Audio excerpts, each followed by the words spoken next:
നമസ്കാരം. ഒടുവിൽ രാഷ്ട്രീയക്കാർ അവരുടെ തനി സ്വഭാവം കാണിച്ചു. അർജുൻ ആയങ്കി എന്ന ചെറുപ്പക്കാരനെ തള്ളി. ഇവിടെ പ്രസക്തമാകുന്ന ഒരു ചോദ്യമുണ്ട്. അർജുൻ ആയങ്കിമാരെ സൃഷ്ടിക്കുന്നത് ആരാണ്?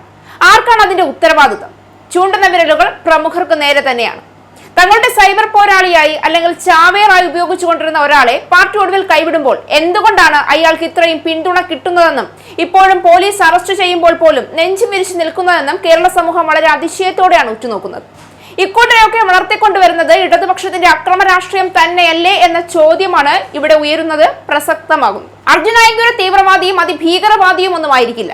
പക്ഷേ ചെറുപ്പക്കാരെ രാഷ്ട്രീയം എന്ന വിഷയം തലയിൽ കുത്തിവെച്ച് അക്രമ രാഷ്ട്രീയത്തിന്റെയും കൊലയുടെയും വഴിയിലൂടെ തങ്ങൾക്ക് വേണ്ടി വഴിതെളിക്കുന്ന ചാവേറുകളാക്കി അഴിച്ചുവിടുന്നത് പാർട്ടി നേതൃത്വം തന്നെയാണ്.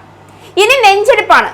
തന്നെ ഒറ്റിയ, തന്നെ തള്ളിക്കളഞ്ഞ പാർട്ടിക്കെതിരെ അർജുൻ നടത്തുന്ന നിർണായക വെളിപ്പെടുത്തലുകൾ എന്തായിരിക്കും? അതിൽ ആരൊക്കെ കുടുങ്ങുമെന്നുള്ളതാണ് ഇപ്പോൾ രാഷ്ട്രീയ കേരളം ഉറ്റുനോക്കുന്നത്. ഒരു കാലത്തെ രാഷ്ട്രീയ പോരാട്ടങ്ങളുടെ മുൻനിരയിൽ നിർത്തിയിരുന്ന യുവാക്കളെ സോഷ്യൽ മീഡിയയിലെ പോരാളികളാക്കി മാറ്റുകയും എതിരാളികൾക്കെതിരെ രൂക്ഷമായ ഭാഷയിലും അക്രമാത്മകമായ രാഷ്ട്രീയ പ്രചരണങ്ങളിലൂടെയും ഉപയോഗിക്കുകയും ചെയ്തതിന്റെ പ്രത്യാഘാതമാണോ ഇന്ന് തിരിച്ചടിയായി വരുന്നതെന്ന ചോദ്യവും ഇവിടെ ഉയരുകയാണ്. അർജുൻ ആയങ്കി ഒരു തീവ്രവാദിയാണെന്നോ അതിഭീകരവാദിയാണെന്നോ പറയുകയല്ല ഇവിടെ. പക്ഷേ യുവാക്കളെ രാഷ്ട്രീയത്തിന്റെ പേരിൽ അതിരൂക്ഷമായ വൈരാഗ്യത്തിലേക്കും അക്രമത്തിന്റെ ഭാഷയിലേക്കും തള്ളിവിടുന്ന രാഷ്ട്രീയ സംസ്കാരത്തെക്കുറിച്ച്, അവർ ചെയ്യുന്ന തെറ്റുകൾക്ക് കുടപിടിക്കുന്ന സംസ്കാരത്തെക്കുറിച്ച് ചർച്ച ചെയ്യേണ്ട സമയം അതിക്രമിച്ചിരിക്കുന്നു എന്നതാണ് പറയേണ്ടത്. രാഷ്ട്രീയത്തിന് വേണ്ടി വളർത്തിയെടുത്ത സൈബർ പോരാളി ഒടുവിൽ രാഷ്ട്രീയ നേതൃത്വത്തിന് തന്നെ എതിരാളിയായാൽ ഉത്തരവാദിത്വം ആർക്കാണ്? കേരളം ഈ ചോദ്യം ചോദിക്കുകയാണ്.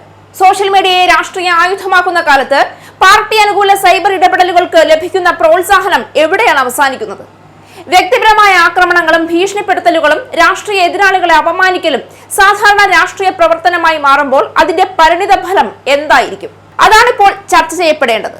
ഭസ്മാസുരന് വരം കിട്ടിയതുപോലെ രാഷ്ട്രീയ പാർട്ടികൾക്ക് സൈബർ ഇടങ്ങളിൽ ശക്തമായ പിന്തുണ നൽകുന്ന യുവാക്കൾ ആവശ്യമാണ്. എന്നാൽ ആ പിന്തുണ അന്ധമായ ആരാധനയിലേക്കും എതിരാളിയോടുള്ള വെറുപ്പിലേക്കും അഹങ്കാരത്തിലേക്കും മാറുമ്പോൾ അപകടം ആരംഭിക്കുന്നു. പാർട്ടിക്ക് വേണ്ടി സംസാരിക്കുന്നവരും പാർട്ടിക്ക് വേണ്ടി പോരാടുന്നവരും പിന്നീട് സ്വന്തം നിലപാടുകളുമായി മുന്നോട്ട് വരുമ്പോൾ അവരെ തള്ളിക്കളയുന്നത് മാത്രം മതിയോ? അവരെ വളർത്തിയ രാഷ്ട്രീയ സംസ്കാരത്തിന്റെ ഉത്തരവാദിത്വം ആരെങ്കിലും ഏറ്റെടുക്കേണ്ടതില്ലേ? അർജുൻ ആയങ്കിയുടെ ഇപ്പോഴത്തെ നിലപാടുകൾ ഉയർത്തുന്ന ഏറ്റവും വലിയ രാഷ്ട്രീയ ചോദ്യം ഇതുതന്നെയാണ്. തന്നെ ഉപയോഗിച്ചുവെന്നും പിന്നീട് തള്ളിക്കളഞ്ഞുവെന്നും ഒരാൾക്ക് തോന്നുന്ന സാഹചര്യം ഉണ്ടായാൽ അതിന് പിന്നിലെ യാഥാർത്ഥ്യം എന്താണ്? ആരൊക്കെയാണ് അദ്ദേഹത്തോടൊപ്പം ഉണ്ടായിരുന്നത്? എന്തൊക്കെ രാഷ്ട്രീയ ബന്ധങ്ങളാണ് ഉണ്ടായിരുന്നത്? സോഷ്യൽ മീഡിയയിൽ ഇടപെടലുകൾക്ക് പിന്നിൽ ആരുടെ നിർദ്ദേശങ്ങൾ ഉണ്ടായിരുന്നു? ഇത്തരം ചോദ്യങ്ങൾക്ക് ഉത്തരമാകേണ്ടതുണ്ട്. അതേസമയം അർജുൻ ആയങ്കി പറയുന്ന ഓരോ ആരോപണവും വസ്തുതയായി സ്വീകരിക്കാനാവില്ല. നിയമപരമായ അന്വേഷണവും തെളിവുകളും മാത്രമാണ് സത്യാവസ്ഥ വ്യക്തമാക്കേണ്ടത്. ഇവിടെയാണ് രാഷ്ട്രീയ നേതൃത്വത്തിനും ഉത്തരവാദിത്വമുള്ളത്. യുവാക്കളെ രാഷ്ട്രീയത്തിലേക്ക് കൊണ്ടുവരുന്നത് തെറ്റല്ല, പക്ഷേ രാഷ്ട്രീയ ആശയങ്ങളെ അക്രമത്തിന്റെ ഭാഷയാക്കി മാറ്റുന്നത് അപകടകരമാണ്. എതിരാളിയെ രാഷ്ട്രീയമായി പരാജയപ്പെടുന്നതിന് പകരം അവനെ ശത്രുവായി കാണാനും ശത്രുവിനെ നേരിടാൻ ഏതു മാർഗവും സ്വീകരിക്കാമെന്ന ചിന്ത വളർത്താനും തുടങ്ങുമ്പോൾ അത് ജനാധിപത്യത്തിന് തന്നെ ഭീഷണിയാണ്. കേരളത്തിൽ രാഷ്ട്രീയ അക്രമത്തിന്റെ ചരിത്രം ദീർഘമാണ്. പല പാർട്ടികളുടെയും പ്രവർത്തകർ അതിന്റെ ഇരകളായിട്ടുണ്ട്.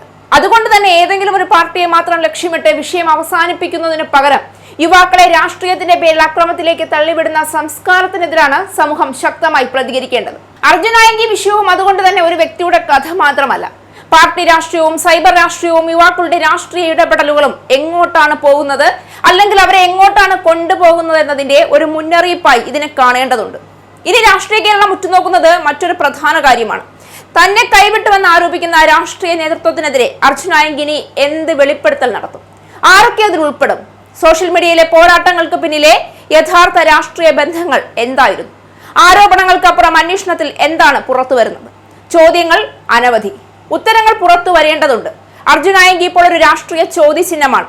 ആ ചോദ്യത്തിന് ഉത്തരം പറയേണ്ടത് ഒരാൾ മാത്രമല്ല, അയാളെ വളർത്തിയെടുത്ത രാഷ്ട്രീയ സംവിധാനം കൂടിയാണ്. ഏറ്റവും ഒടുവിൽ ചോദിക്കാനുള്ളത് ഒരൊറ്റ ചോദ്യം മാത്രമാണ്: ആയങ്കിമാരുടെ പിതൃത്വം അതാർക്കാണ്?